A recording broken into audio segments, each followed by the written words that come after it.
ठाणे जिल्ह्यामध्ये पुन्हा एकदा अवकाळी पावसाला सुरुवात झाली आहे। मी सध्या ठाणे महापालिका जवळ आहे आणि आपण जर बघितलं सकाळपासूनच वातावरणामध्ये बदल झाला होता, कारण की सकाळपासूनच ढगाळ वातावरण होतं आणि आता अवकाळी पावसाला सुरुवात झाली आहे। पुढील 24 तासांमध्ये मुसळधार पाऊस पडण्याची शक्यता हवामान विभागाकडून वर्तवली जात आहे। मात्र अवकाळी पावसामुळे नागरिकांची चांगलीच तारांबळ उडताना पाहायला मिळत आहे, तर काही भागांमध्ये मुसळधार पाऊस देखील सुरुवात झाले आहेत।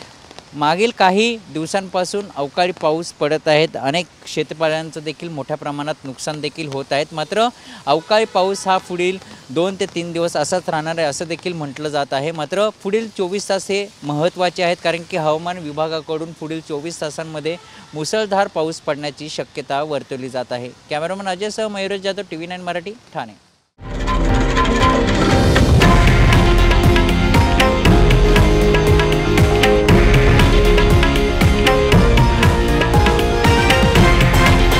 हे आहे देशातील नंबर 1 न्यूज नेटवर्क आणि आपण पाहत आहात TV9 मराठी, एकमेव।